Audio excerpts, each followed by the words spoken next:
하고 관련해서 여러분들하고 딱 세 가지 질문에 대한 답을 찾는 과정으로 진행을 하려고 합니다. 첫 번째, why. 두 번째, what.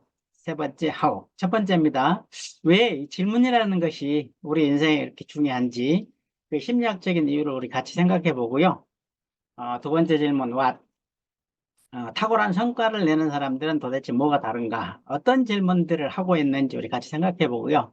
마지막으로는 우리가 그걸 어떻게 실천할지 같이 찾아보죠. 자, 첫 번째 질문부터 우리 생각해 보죠. 질문이 왜 그렇게 중요할까요? 이유는 딱 한 가지죠. 이것이 바로 인생의 행불행을 결정하고요. 비즈니스의 성패를 결정하기 때문입니다. 정말로 그런지 우리 같이 보죠. 날씨 오늘 참 춥죠? 그리고 연초라서 바쁘실 텐데, 그리고 지금 상당히 늦은 저녁 시간이에요. 8시가 넘었으니까. 근데 이 많은 분들이 왜 여기들 모여 계실까요? 황당한 질문이죠. 저는 저희 학생들에게도 이런 황당한 질문을 잘하는 편입니다. 언젠가 저희 대학원생들 그 세미나 할 때 제가 맨 앞에 앉아 있는 학생에게 질문했습니다.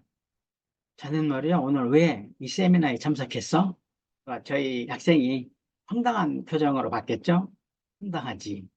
그런데 말이야, 내가 왜 자네에게 이런 황당한 질문을 했을까? 저희 학생이, 글쎄요, 선생님 왜 그런 질문을 하셨을까요? 내가 질문했으니까 자네는 대답을 해야지, 사람아. 자네 말이야, 누구보다도 일찍 세미나에 참석해서 열심히 발표도 하고 토론도 한다는 걸 나는 이미 잘 알고 있지. 그런데 말이야, 그거 생각보다 중요하지 않아. 아, 내 얘기가 사실인지 아닌지 자네 확인해 보고 싶으면 자네 주변을 잘 둘러봐봐. 아침 일찍부터 밤늦게까지 비가 오나 눈이 오나 뼈가 부서지게 죽으라고 일하는 사람들은 부자일까 아니면 안 부자일까? 저희 학생이 어느 쪽을 선택했을까요? 선생님 그런 생각 해본 적 없는데요. 지금 생각하니까 되게 안 부자 같아요. 바로 그거야. 이 세상에는 열심히 사는 사람들로 가득 차 있어. 그리고 부지런한 사람들은 넘쳐나. 근데 안타깝게도 대개 그들은 부자가 아니라는 거야. 여러분들 모르시겠지만 요즘 대학원생들 정말 공부 열심히 합니다. 어떻게 해요? 이렇게요. 그냥 열심히 공부하다 보면 나중에 어떻게 되겠지. 저는 제 학생들에게 얘기해 줍니다. 이 세상에서 말과 글로 표현할 수 있는 가장 무책임한 단어는 그냥 두 번째 무책임한 단어는 어떻게 되겠지. 이 무책임한 삶에서 벗어나는 방법 정말 간단해. 뭘까요? 간간히 멈추고 우리 자신에게 질문하는 거야.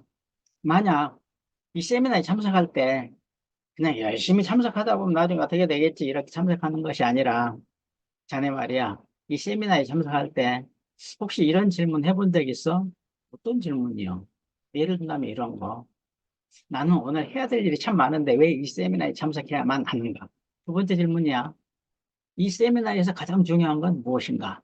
세 번째 질문, 어떻게 하면 이 중요한 것을 제대로 활용할 수 있을까? 누가 성공 가능성이 높을까? 그냥 열심히 하다 보면 어떻게 되겠지? 이 사람이 성공할까? 아니면 이런 질문을 던지면서 세미나에 참석하는 학생이 성공할까? 물어볼 필요가 없겠죠. 저희 학생들 세미나에 참석할 때만 그럴까요? 아니에요. 논문 읽을 때도요, 그냥 열심히 읽다 보면 어떻게 되겠지? 아니에요. 저 얘기해 줍니다. 그래서 논문을 읽을 때도 말이야, 질문을 해야 돼. 자기 자신에게. 나는 세상에 논문 참 많은데 왜 이 논문을 읽어야만 하는가? 두 번째, 자, 이 논문에서 가장 중요한 건 무엇인가? 세 번째, 이걸 어떻게 활용해야 할까? 누가 더 성공 가능성이 높을까요? 물어볼 필요가 없겠죠. 네. 가끔 졸업생들이 제 연구실에 찾아오거든요. 그러면 졸업생들에게도 이런 질문을 하기도 합니다. 자네 말이야, 졸업하고 난 다음에 그 회사에 취업한 지 몇 년이나 다니고 있어? 선생님, 요즘 정말 시간이 빨리 갑니다. 벌써 10년이나 됐어요. 10년이나 됐어, 벌써? 자는 왜 그 회사를 10년씩이나 다녀? 네? 아니, 왜 그 회사를 10년씩이나 다니냐고. 교수님, 우리 회사는 좋은 회사예요. 아니, 내가 왠지 나쁜 회사라 그랬어? 왜 그 회사를 10년씩 다니냐고 물어봤지. 아, 그거야, 뭐, 뭐니 해도 뭐니죠. 아, 자네는 돈 벌려고 다니는구나. 제가 다시 물어봤습니다. 근데 돈을 많이 벌고 싶어? 적게 벌고 싶어? 당연히 저희 학생은 많이 벌고 싶죠. 이렇게 대답했겠죠? 그러면 돈을 많이 벌려면 어떻게 해야 될까? 저희 학생이 뭐라고 대답했을까요? 열심히 해야죠. 제가 뭐라고 대답해 줬을까요? 열심히 하다 보면 어느 날 해고 통지서를 받을 텐데, 참, 선생님도 얘기해 줬습니다. 내 말이 사실인지 아닌지 자네 확인해 봐. 자네 회사에서 해고당한 사람들 찾아가 봐. 그리고 물어봐. 열심히 일했는지 안 했는지 다 열심히 일했다고 해. 중요한 건 뭐야? 열심히 일하는 건 중요하지 않다는 거야. 뭐가 중요하지? 가끔 말이야. 자네가 자네 자신에게 질문해야 된다는 거야. 어떤 질문? 아까 말씀드렸죠? 이런 질문. 자, 회사는 다른 입사 동기생들이 많은데 왜 특별히 나를 승진시켜야만 하는가? 두 번째, 나는 다른 입사 동기생들과 도대체 무엇이 다른가? 세 번째, 어떻게 하면 1%라도 차별화할 수 있을까? 네, 이 질문을 하는 사람들이 승진할까요? 아니면 그냥 열심히 하는 사람들이 승진할까요? 물어볼 필요가 없겠죠. 저 학생들 수업 중에 문자 보내는 학생들이 꽤 있어요. 지금 이 강의를 들으시면서도 문자를 보내는 분들이 계시겠죠. 저는 그런 학생이 있으면 가서 물어봅니다. 저는 지금 수업 중에 문자 보내는 것 같은데 왜 문자 보내? 아, 죄송합니다, 교수님. 아니, 죄송하다는 말을 듣고 싶어서가 아니라 자네가 왜 수업 중에 문자를 보내냐고 대답을 할까요? 못할까요? 저희 학생들 다 못합니다. 왜 못하죠? 한 번도 생각을 안 해봤으니까요. 그냥 보내니까 얘기해 줍니다. 자네한테 미안하다는 얘기를 듣고 싶어서 아니고 자네가 잘못했다는 얘기를 하고 싶지도 않아. 문자를 보낼 일이 있으면 보내야지. 그런데 자네 문자를 보내기 전에 자네 자신에게 이런 질문해? 난 왜 수업 중에 이 문자를 보내고 있는가? 이 문자를 통해서 얻고자 하는 게 뭔가? 수업 중에 자꾸 나는 문자를 보내는데 이 문자를 보내는 것을 통해서 내가 이룰 수 있는 건 무엇인가? 그리고 문자를 보내기로 결심했다면 어떻게 하면 효과적으로 문자를 보낼 수 있을까? 어휘 선택이 달라지겠지? 5년 후, 10년 후 인생이 완전히 달라지지 않을까? 그냥 열심히 생각나는 대로 문자를 보내는 사람하고 질문 너무너무 중요하죠. 학교나 회사에서 사업을 할 때만 중요할까요? 아니에요. 배우자와의 관계, 화목한 가정을 만들기 위해서 아이들을 양육하는데 질문 너무너무 중요해요. 근데 의외로 잘 몰라요. 그렇기 때문에 많은 사람들이 화목한 가정을 이루기 위해서 열심히 애를 쓰는데도 정말 상담받으러 많은 사람들이 와요. 우리가 아이들을 키울 때를 한번 생각해 볼까요? 심부름을 시킨다고 가정해 보죠. 자, 심부름 하나 시킬 때도 그냥 생각 없이 시키는 엄마하고요. 이런 질문을 하는 엄마하고 같을까요, 다를까요? 내 딸은 왜 엄마 말을 잘 들어야만 하는가? 두 번째 질문입니다. 나는 세상에 다른 엄마들하고 도대체 무엇이 다른가? 세 번째 질문입니다. 어떻게 하면 1%라도 다른 엄마가 될 수 있을까? 누가 아이들하고 더 친할까요? 그리고 어떤 엄마의 아이들이 엄마의 말을 잘 들을까요? 질문하는 엄마들이에요. 배우자와의 관계에서도 마찬가지예요. 왜 우리 남편은 내 말을 잘 들어야만 할까? 나는 세상에 다른 아내들과 도대체 뭐가 다를까? 어떻게 하면 1%라도 다른 배우자가 될 수 있을까? 네, 질문 정말 중요하죠. 자, 성공적인 삶을 살기 위해서 가장 중요한 덕목이 뭘까요? 여러분들께 제가 질문한다면, 그리고 교훈과 가훈에 가장 많이 등장하는 덕목 세 가지만 말씀해 주세요. 이런 질문을 한다면 많은 분들이 이 세 가지를 꼽겠죠? 근면, 성실, 정직. 여러분들, 아, 어렸을 때 이런 얘기 많이 듣지 않았나요? 학교에서 공부 열심히 하고 사회에 나가서 부지런히 일을 하면 돈도 많이 벌고 성공할 거라고요. 그런데 이런 얘기는 사실 동화책에나 있는 얘기입니다. 슬프게도 현실은 아니에요. 몇 년 전에 제가 봤던 다큐멘터리인데요. 이것이 인생이다. 뻥튀기 할아버지가 주인공이에요. 이분은 30세부터 75세까지 이 다큐멘터리에 등장할 때가 75세였는데요. 45년 동안 시골 장터 한 구석에서 똑같은 자리예요. 그리고 뻥튀기만 하면서 45년 동안 정말 근면하게, 성실하게, 정직하게 일했어요. 그런데 이분 이렇게 얘기하시는 거예요. 나 정말 45년 동안 열심히 일했는데 나는 하나도 변한 게 없다. 주름살만 늘었다. 자, 왜 이런 하소연을 하게 됐을까요? 자, 이미 여러분들은 답을 찾아내셨겠죠? 혹시 1만 시간의 법칙이라고 들어보셨나요? 네. 1993년 미국 심리학자 앤더스 에릭슨이라는 사람이 논문에 발표한 내용입니다. 어떤 분야의 전문가가 되려면, 달인이 되려면 최소한 10,000시간 정도의 훈련이 필요하다. 이 논문을 발표할 때는 전혀 사람들의 관심을 못 받았어요. 그런데 말콤 그레드웰이 2009년, 십몇 년 후죠. 아웃라이어라는 자기 책에 두 번째 챕터에다가 10,000시간의 법칙을 소개했어요. 그러면서 성공하고 싶다면 그 분야에서 10,000시간만 열심히 일하면 성공할 수 있다. 그러니까 자기 개발 또는 성공하고 싶은 사람들 도대체 어떻게 해야 성공할지 잘 모른단 말이에요. 그런데 이 말콤 그레드웰이 아웃라이어라는 책에 정말 특별하게 성공한 사람들을 보니까 공통점이 있더라. 10,000시간 동안 열심히 했다는 것이다. 이런 식의 내용을 쓰니까 사람들이 혹했겠죠?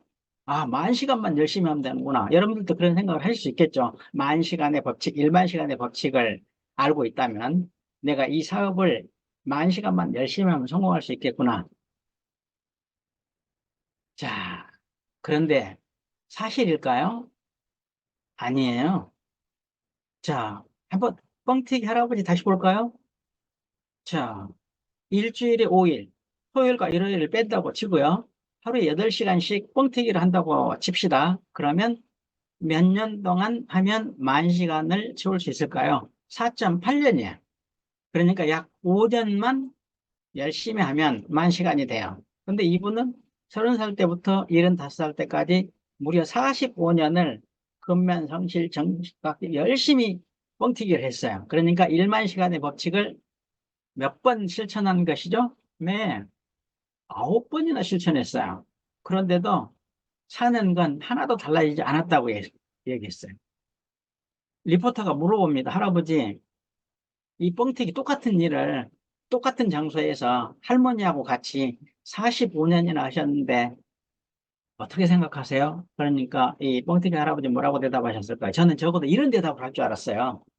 건강하게 내가 좋아하는 이 일을 45년씩이나 우리 집사람하고 할 수 있어서 난 정말 행복하다. 아니었어요. 생각은 무슨 생각? 목구멍이 포도청이라서 어쩔 수 없이 했지. 자, 답을 찾아내셨죠? 왜 45년 동안 열심히 일하셨는데 탁월한 성과를 내지 못했을까요? 이유가 딱 두 가지 있습니다. 첫 번째, 자기가 하는 일을 땡땡 하지 않았다. 뭐죠? 좋아하지 않았다. 두 번째는 뭐죠? 네, 간간히 멈추고 땡땡 하지 않았다. 질문하지 않았다.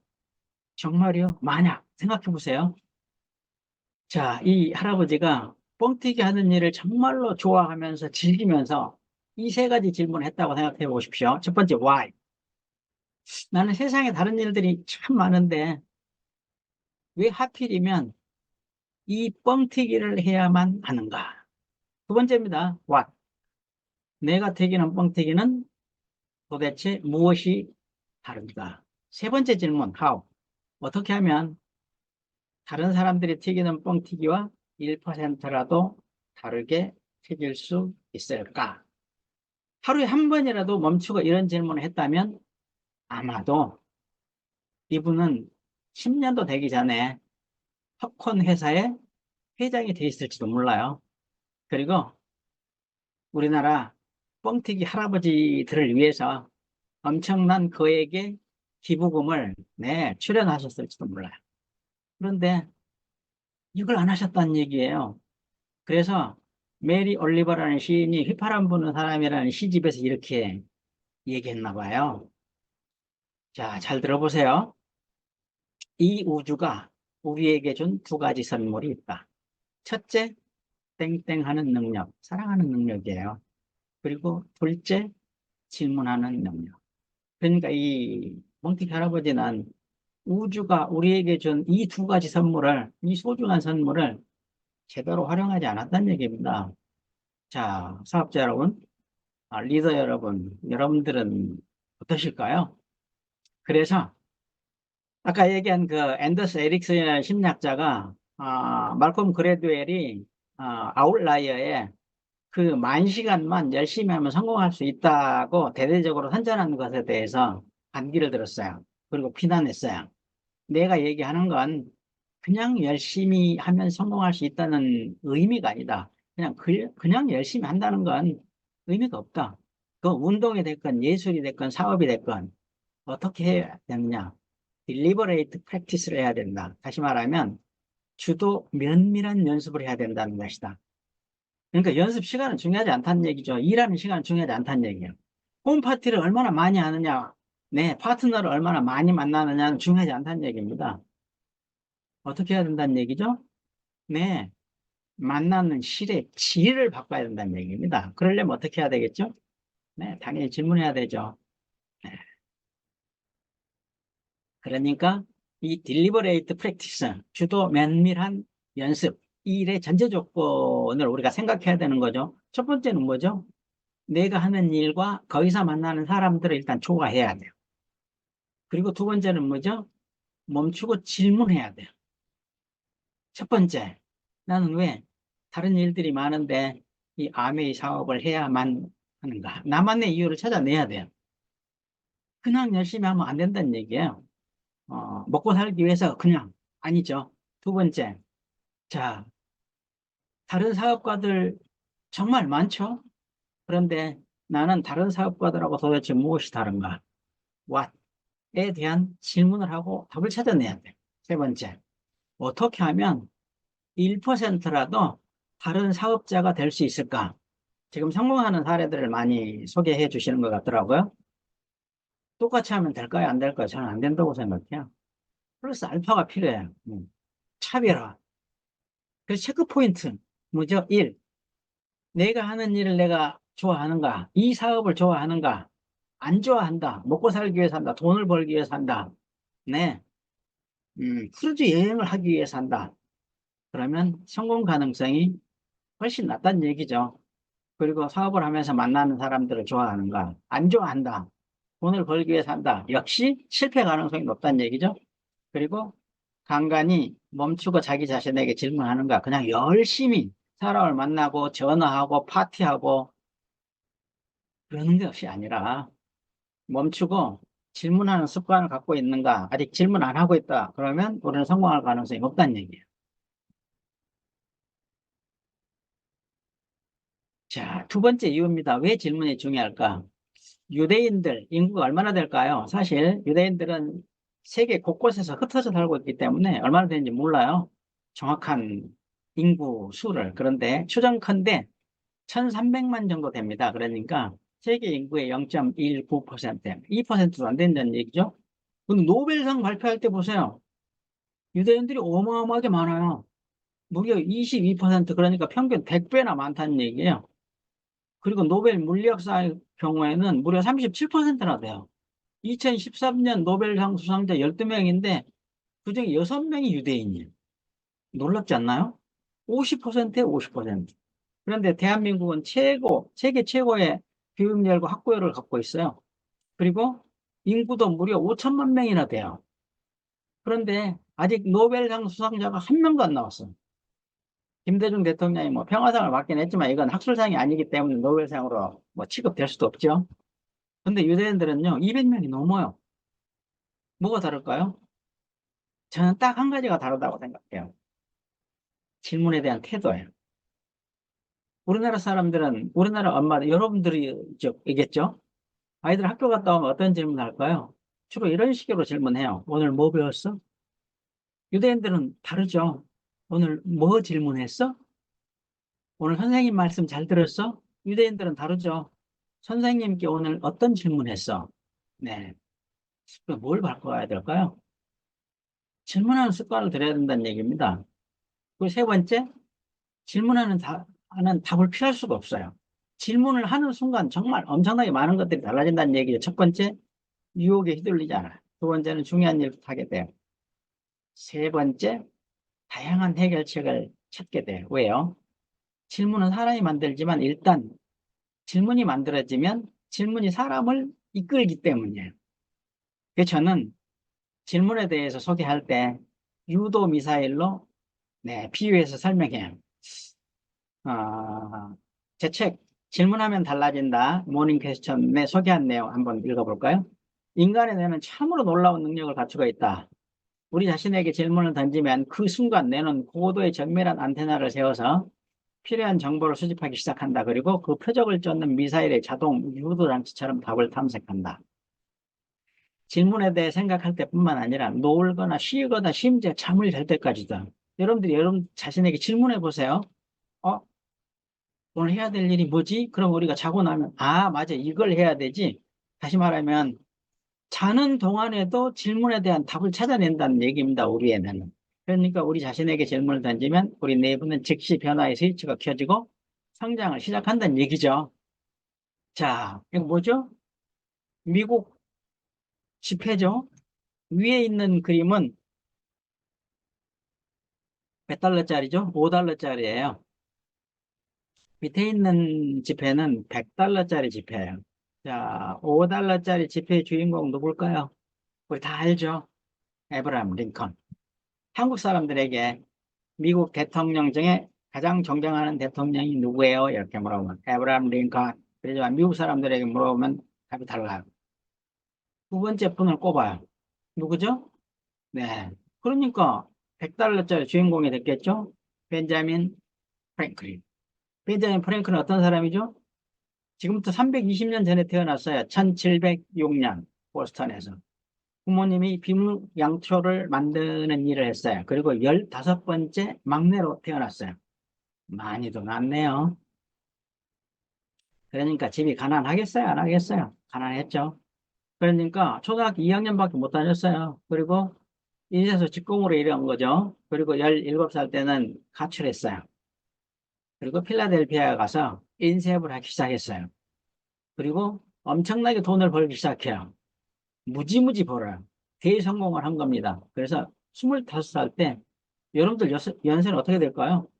이 벤자민 프랭클린은 25살 때 펜실바니아에 미국의 최초로 도서관을 설립해줘요. 그래서 이제 미국 대학에서 대학 도서관을 만들기 시작하죠. 벤자민 프랭클린 덕분에. 그리고 26살 때는 자기가 성공하게 된 계기나 이유, 자기 경험들을 토대로 가난한 리처드 영감이라는 책을 써요. 초등학교 2학년밖에 안 다녔는데 25살에 엄청난 돈을 벌고 26살에 책을 쓴다는 얘기예요. 30살 때 펜실바니아 하원의회에 당선돼요. 그리고 30세가 딱 돼서 자기 자산을 정리해 보니까 너무너무 돈이 많아가지고요. 더 이상 돈을 벌 필요가 없었어요.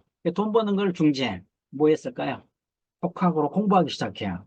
그래서 과학을 탐구하기 시작해서 프랭클린 난로 발명하고 연을 띄워가지고 번개 방전을 실험해서 프레침을 발명해요. 그러니까 우리 건물들에 세워진 프레침은 다 벤자민 프랭클린이 처음에 발명한 거예요. 그리고 다초점 렌치 이런 거 다 벤자민 프랭클린이 발명했는데요. 이분은 특허도 안 냈어요. 왜?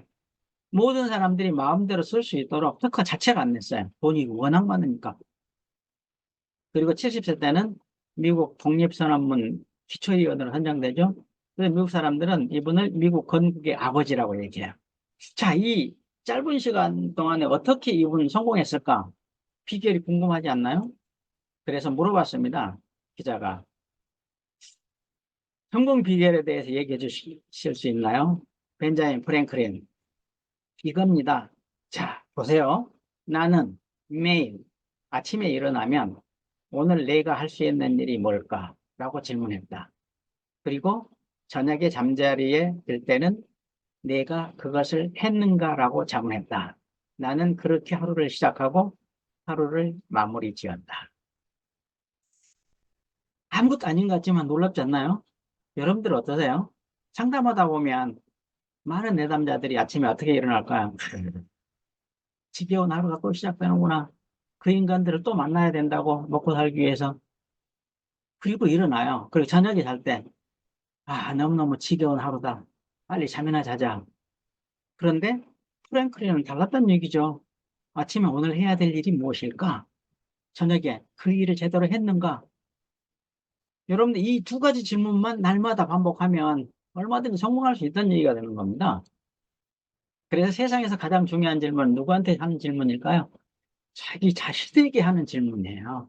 근데 너무 많은 사람들이 자기 자신에게 질문 안 해요. 그냥 열심히 살아요. 그리고 질문하는 자는 답을 피할 수 없어요. 이건 하면은 속담이에요.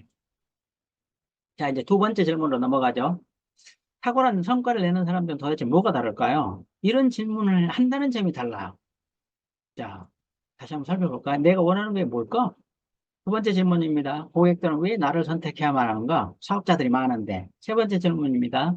나는 도대체 무엇으로 고객들을 감동시키는가? 빌 게이츠, 워렌 버핏, 일론 머스크, 여러분들 중에 최고의 사업자. 자, 공통점이 있을 겁니다. 뭐죠? 원하는 것에 대해 생각이 끊어놓지 않는다는 거예요. 우리나라에서 몇 년 전에 큰 부자들하고 안 부자들을 대상으로 조사했습니다. 돈 버는 방법에 대해서 하루에 몇 시간 생각하세요? 큰 부자들 하루에 14시간. 안 부자들 정말 아이러니에요. 부자가 되고 싶은데 돈이 없는데 돈 버는 방법에 대해서 1시간도 생각 안 한다 그랬어요. 여러분들은 여러분들이 원하는 것에 대해서 어느 만큼 생각하세요? 이 돈 버는 것뿐만 아니죠. 모든 위대한 성취는 반드시 어떤 사람들에 의해서 이루어질까요? 자기가 원하는 것에 대해서 생각의 끈을 놓지 않는 사람들. 뉴턴에게 물어봤어요. 만유 인력을 비롯해서 정말 많은 업적을 남기셨는데 비결이 뭘까요? 뉴턴 뭐라고 대답했을까요? 그거야 뭐 항상 그 생각만 하고 있었기 때문이죠. 작년 3월에 여러분들하고 같이 만났을 때 제가 보내드렸던 그 인생 로드맵 그리는 거예요. 자, 이거 보면서 같이 생각해 보죠. 탁구하고 골프에 이르기까지 모든 구기 종목의 행동 강령 이론은 뭘까요? 공에서 눈을 떼지 말라요. 그러면 모든 사업자들의 행동 강령 이론은 뭘까요? 네, 사업 목표에서 생각의 끈을 놓지 않는다. 아까 앞에서 제가 잠깐 보니까 리더님들, 성공하신 리더님들이 강조하시더라고요. 목표. 끊임없이 목표에 대해 생각해야 된다. 어떤 목표일까요? 내 인생 목표는 뭘까? 그 목표를 달성하기 위해서 거쳐야 될 징검다리 목표들은 도대체 무엇인가? 그리고 그 목표들을 위해서 내가 해야 될 일은 무엇인가? 이걸 끊임없이 생각해야 된다는 얘기입니다. 아침에 일어나서 저녁에 잘 때까지. 왜 이게 중요할까요? 성공의 첫 단계는 내가 원하는 것이 무엇인지를 명확하게 결정하는 것이기 때문에 그래요. 그리고 목표가 없는 사람은 목표가 있는 사람들을 위해서 평생 일해야 되는 종신형에 처해질 수가 있기 때문에 목표에서 생각의 끈을 놓지 않는 게 중요하죠. 두 번째입니다. 뭐가 다를까요? 고객들은 왜 나를 선택해야만 하는가? 이 질문을 끊임없이 한다는 얘기입니다. 우리가 어떤 사업을 하든지 간에 사업 목표 달성의 전제 조건은 뭘까요? 고객들을 설득하는 거예요. 파트너들을 설득하는 거예요. 소비자들을 설득하는 거예요. 그러면 파트너들을 설득한다거나 고객들을 설득하려면 전제 조건이 있죠. 뭐죠? 고객들에게 내 말을 들어야만 하는 이유를 제공해야 돼요. 왜요? 알베르토 까미가 얘기했듯이 인간은 이유를 찾는 존재이고 이유 없이 행동하지 않은 존재이기 때문에 여러분들은 자녀들에게 용돈 올려달라고 하면 그냥 즉각 올려주시나요? 저희 대학생들에게 물어봅니다. 여러분들은 부모님들이 용돈 올려달라고 하면 잘 올려주나요? 대부분 다 고개를 살려살려 적겠죠? 용돈 좀 잘 올려주면 좋을 텐데 왜 부모님들은 용돈 안 올려주실까? 자네는 왜 그렇다고 생각해?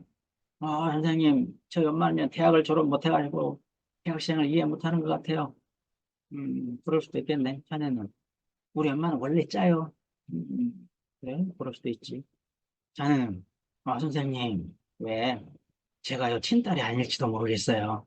말도 안 되는 이유들을 대겠죠? 전 다 듣고 난 다음에 얘기해 줍니다. 여러분들이 되는 이유는 다 틀렸다. 딱 한 가지 이유가 있다.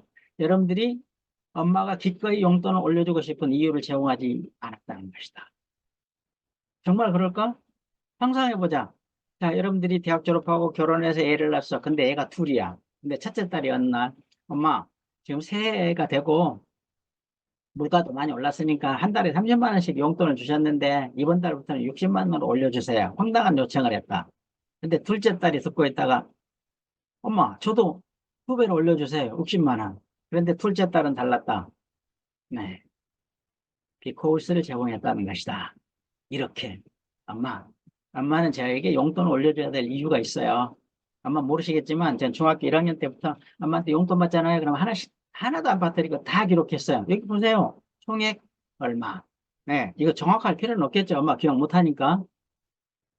자, 그런데 만약에 이달부터 엄마가 용돈을 2배씩 올려주신다면 저는 반드시 지금부터 10년 후, 그러니까 2034년이 되겠죠? 1월 1일부터 엄마 계좌에다가 지금까지 받았던 용돈의 2배씩을 매월 1일 날 자동이체 시킬 것입니다. 그러면 엄마는 이 세상에 어떤 펀드에 투자하는 것보다 훨씬 현명한 투자를 하는 거죠.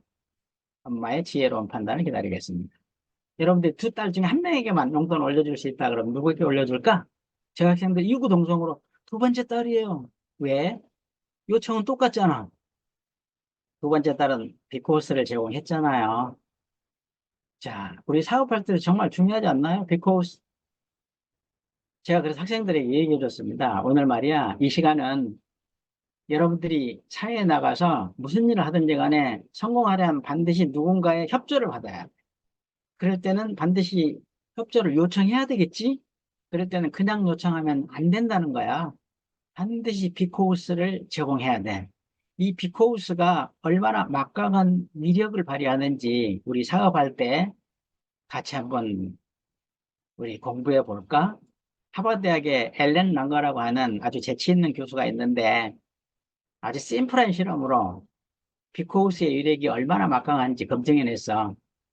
리더님들 같이 보시죠. 사실 이 내용 작년 3월 달에 강의할 때도 알려드린 거예요. 근데 질문할 때는 이게 너무 중요하기 때문에 다시 제가 이 자료를 가져왔어요. 하버드대학도 기말고사 때가 되면 복사실 앞에 학생들이 줄을 쫙 서 있겠죠. 이때 실험자들이 학생인 것처럼 가장해서 끼어들어가는 거예요. 첫 번째, 네, 조건. 정중하게 요청하는 겁니다. 죄송하지만 제가 저 복사기를 먼저 쓰면 안 될까요?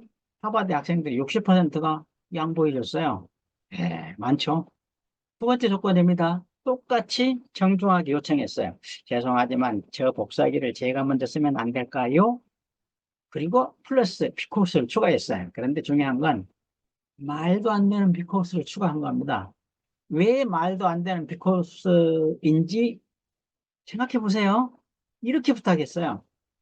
죄송하지만 제가 저 복사기를 먼저 쓰면 안 될까요? 왜냐하면 제가 복사를 해야 되거든요. 말이 되나요? 자, 복사기 가지고 고구마를 구워 먹습니까? 뻥튀기를 합니까? 복사기는 복사를 할 뿐이에요. 그리고 모든 사람들이 지금 복사를 하기 위해서 줄을 서 있어요. 그런데 그냥 제가 먼저 해도 될까요? 왜냐하면요, 제가 복사를 해야 되거든요. 말이 안 되죠.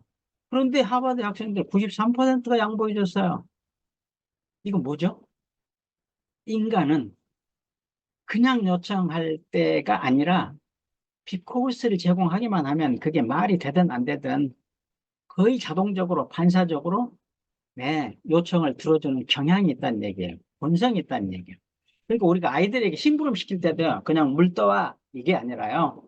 물 좀 떠다 줄래? 아빠가 발이 저려서 이게 훨씬 더 효과적이라는 얘기예요. 그러니까 우리는 조금 더 진도를 나가야 되겠죠. 이 93%를 말도 안 되는 이유를 제공했는데도 93%다. 그럼 100%를 끌어올리려면 어떻게 해야 돼요? 정말 심플하죠? 말도 안 되는 이유를 뭘로 바꾸면 돼요? 네, 말이 되는 이유로 바꾸면 돼요. 이거 우리가 사업자들, 파트너들을 설득할 때는 뭘 해야 된다? 반드시 비코스를 제공해야 된다. 그런데 어떤 비코스? 말이 되는 비코스. 자, 말이 되는 비코스를 찾으려면 어떻게 해야 될까요? 마우스 헌터 영화 보셨나요? 쥐잡는 영화죠. 자, 명대사가 있어요. 당신들은 아직 쥐를 잡을 심리학적인 준비가 돼 있지 않소. 쥐를 잡으려면 쥐의 머릿속에 들어가서 쥐처럼 생각해야만 하고. 살짝 바꿔볼까요? 자, 당신들은 아직 파트너를 설득할 심리학적인 준비가 되어 있지 않소. 파트너를 설득하려면 어떻게 해야 할까요? 파트너의 머릿속에 들어가서 파트너처럼 생각해야만 하고. 이 영화, 흐르는 강물처럼 보셨나요? 몬타나 강이 정말 아름답죠? 그 프라이 낚시하는 장면, 지금도 그림처럼 떠오르는데, 이 목사님이 두 아들하고 지내는 얘기죠. 얘기해줘요. 두 아들에게. 물고기를 잡으려면 말이야, 물고기처럼 생각해야 돼. 물고기처럼 생각하지 못하면서 낚시질을 하는 건 물고기를 모독하는 행위야. 살짝 바꿔볼까요? 자, 파트너, 소비자를 설득하려면 소비자나 파트너처럼 생각해야만 해. 파트너처럼 생각하지 못하면서 파트너를 설득하는 건 누구를 모독하는 거죠? 파트너를 모독하는 행위야. 저는 이 세상에는 두 부류의 낚시꾼이 있다고 생각해요. 첫 번째 부류. 물고기가 어떻게 생각하는지 생각조차도 안 해요. 그리고 생각해 보려고도 안 해요. 열심히 평생 동안 낚시질만 해요. 두 번째 부류. 가끔 멈추고 물고기가 어떻게 생각하는지를 생각해요. 그리고 생각해 보려고 노력해요. 그리고 계속 질문해요. 누가 더 성공 가능성이 높을까요? 네. 없겠죠. 말할 필요가 없겠죠. 세 번째 질문입니다. 네. 탁월한 성과를 내는 사람들이 이런 질문 한다는 얘기죠. 나는 무엇으로 고객들을 감동시키는가? 여러분들의 고객을 뭘로 감동시켜요? 자, 존경받는 부모님들 보세요. 학생들이 따르는 교사들 보세요. 네. 탁월한 성과를 내는 사업자들 보세요. 선택하는 길이 달라요. 우리가 어디서 누구와 무엇을 하건 간에 항상 세 부류로 정리가 되거든요. 첫 번째 부류, 기대 미달. 두 번째 부류, 기대 충족. 세 번째 부류, 기대 위반. 감동을 주는 기대 위반의 부류. 저는 책을 쓰는 사람이기 때문에 가끔 저희 학생들에게 권고 교정을 부탁하거든요. 아, 교정 좀 봐줄래? 저희 학생들, 당연히 봐드려야죠. 권고 받아보잖아요. 세 부류로 깔끔하게 정리가 돼요. 첫 번째 부류. 야, 얘는 대학원생인데 맞춤법도 모르는구나. 기대입니다. 두 번째, 보고 교정을 잘 봐와요. 기대 충족. 세 번째 부류. 네, 기대 위반. 아주 작은 것을 추가해서 저를 감동시켜요. 교수님, 오늘 아침 신문 보니까 어떤 사람이 50만 원 주고 휴대폰을 샀어요. 그래가지고 문제가 있어서 환불을 요청했는데 거절당했어요. 또 갔어요. 또 거절당해서 무려 8번. 차가 머리까지 치솟은 겁니다. 그래서 친구의 벤츠 S600. 시가가 2억이래. 이 차를 몰고 가가지고 이 텔레폰 회사. 네. 회장문을 들이받았어요. 실제로 있었던 사건이에요. 먼고 위에다가 노란 포스트잇 하나 붙여놨어요. 땡땡텔레콤. 이걸 설명해 달라고 하니까 이 얘기를 해주는 겁니다. 교수님 원고에 순간을 참지 못하면 막대한 재앙이 따른다 쓰셨는데 이 기사를 여기다 넣어주면 어떨까요? 전 감동했어요. 왜냐? 기사를 찾아달라는 부탁을 안 했기 때문에. 저의 기대를 위반해서 아주 작은 거를 추가한 거예요. 자, 누군가를 감동시키려면 어떻게 해야 된다? 상대방이 기대하지 못한 아주 작은 거를 추가해서 제공한다. 이걸 심리학에서는 뭐라고 할까요? Expectancy Violation Theory. 기대치 위반 이론이라고 얘기해요. 작은 차이가 명품을 만드는 거죠. 자, 주차 빌딩, 뭐가 떠올라요? 네, 칙칙한 색깔에다가, 네, 가끔 사고도 나고, 어두컴컴하고, 그런데 이거 주차 빌딩이에요, 다. 티마스라는 회사에서 이 주차 빌딩만 전문으로 건설하는 회사거든요. 이 티마스라는 회사에서 주차 빌딩을 지으면 동네 랜드마크가 돼요. 아도 밝고 아름답게 지으니까. 근데 이 티마스 회장님이 우리나라 교포예요. 이분은 29살 때 부사장이었는데 승승장구의 회장이에요. 비결을 물어봤어요. 그러니까 이렇게 얘기했어요. 저는 누가 나한테 부탁을 하건 간에 상대방이 부탁한 것 말고 추가로 아주 작은 거 하나라도 제공합니다. 예를 든다면 상사가 미스터 하, 차 한 잔만 부탁해도 될까? 그러면 차 한 잔 플러스 티슈 한 장이라도 드린다. 그럼 상대방이 행복해한다. 난 그런 모습을 볼 때 내가 행복하다. 놀랍지 않나요? 아마존 비디오. 최근 나는 아마존으로부터 다음과 같은 자동 이메일을 받았다. 우리는 고객님께서 아마존 비디오 온 디맨드로 카사블랑카를 시청하던 중 비디오 재생이 원활하지 못했다는 점을 발견했습니다. 불편을 끼쳐드려서 죄송합니다. 이에 2.99달러를 환불해 드렸습니다. 곧 다시 뵙게 되길 희망합니다. 놀랍지 않나요? 자, 재생에 문제가 있으면 환불을 요청해도 안 해주는 회사도 있겠죠? 기대입니다. 자, 요청을 하면 환불해줘요. 기대 충족. 아마존은 어땠어요? AI가 잡아냈어요. 재생 불량이라는 사실을. 그리고 고객이 요청하기 전에 환불해줬어요. 이게 바로 아마존의 성장 비결이죠. 네. 연습을 해야 되겠죠. 그러니까 상대방을 어떻게 감동시킬 수 있는지. 네. 세 번째 질문입니다. 어떻게 실천할 것인지 우리 같이 생각해 보죠. 첫 번째, 가끔 멈추고 생각할 시간을 갖는다. 상담을 하다 보면 노후에 인생 후회하는 사람들 참 많이 만나거든요. 거울 속에서 초라한 노인을 어느 날 만나요. 그리고 이것이 내 인생이란 말인가? 후회하죠. 그 사람들의 공통점이 있어요. 뭘까요? 그냥 앞만 보고 열심히 일했다는 얘기예요. 멈추고 생각할 시간을 갖지 않고. 이분은 KBS TV에서 노후 파산이라는 다큐멘터리에서 제가 본 분인데요. 나이 80이에요. 그때 당시. 그리고 이분은 대기업 임원으로 근무했어요. 그리고 나중에 창업해가지고 CEO, 최고 경영자 이기도 했어요. 그런데 이분이 나와서 얘기해요. 나는 젊었을 때 벤츠만 타고 다녔다. 그리고 비행기 타면 1등석만 탔다.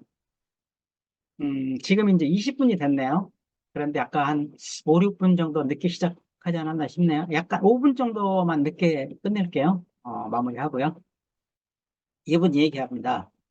나는 지금 나이 80인데 내 젊었을 땐 모든 걸 다 해봤는데 지금은 월세 15만 원짜리 쪽방에 살고 있다. 그리고 더 슬픈 건 우리 아이들이 5명이나 되는데 한 명도 나에게 연락하지 않는다. 모두 연락 두절하고 있어요. 그 이유가 뭘까 생각해 보니까 그냥 앞만 보고 열심히 일했다는 것이다. 멈추고 내 자신에게 질문할 시간을 갖지 못했다는 것이다. 생각할 시간을 갖지 못했다는 것이다. 그러니까 전 저희 학생들에게 절대로 개미처럼 열심히 살면 안 된다고 얘기합니다. 그럼 너네들 다 개미 된다. 개미가 안 되는 방법이 있어. 뭘까? 멈추고 생각할 시간을 갖는가? 뭘 생각해야 되지? 미래. 5년, 10년 후 미래를 생각하는 거야. 그리고 그 미래를 위해서 지금 내가 뭘 해야 될지를 떠올리는 거야. 자, 두 번째, 탁월한 성과를 내기 위해서는 어떤 질문을 실천해야 될까요? 정말 심플하죠. 아침에 딱 일어나면 아까 말씀드렸죠. 벤자민 프랭클린 어떻게 시작했죠? 5년, 10년 후 내 꿈을 위해서 내가 원하는 것을 위해서 오늘 해야 될 일은 뭘까? 네, 여러분들이 이제 나중에 고객들을 만나겠죠? 그럼 이런 질문을 해야 되겠죠? 고객들은 왜 나를 선택해야만 하는가? 다른 사업자들 많은데 얼른 답이 찾아지지 않는다면 우리 성공할 가능성이 없다는 얘기죠. 왜 고객들은 내 말을 들어야만 하는가? 플러스 어떤 질문이죠? 나는 무엇으로 고객들의 기대치를 위반하는가? 그리고 어떻게 감동시킬 수 있는가? 이 역시 답이 얼른 찾아지지 않는다. 그럼 우리가 그동안 연습 안 했다는 얘기죠. 자, 질문을 안 했던 얘기죠. 그리고 답을 못 찾아냈다는 얘기죠. 저녁에는, 네, 아침에 일어날 때 내가 생각했던 그거를 제대로 실천했는가. 언제부터 해야 되죠? 내일, 모레, 언젠가 다 아니에요. 오늘부터예요, 오늘. 오늘 또 내일 또 모레도 이런 질문 하나씩 한다. 그럼 여러분들은 시인 바이런 그렇게 중얼거렸죠. 아침에 일어나 보니까 내가 정말로 유명해졌더라, 어느 날. 여러분들 모두, 저는 바이런처럼 중얼거릴 수 있을 거라고 생각합니다.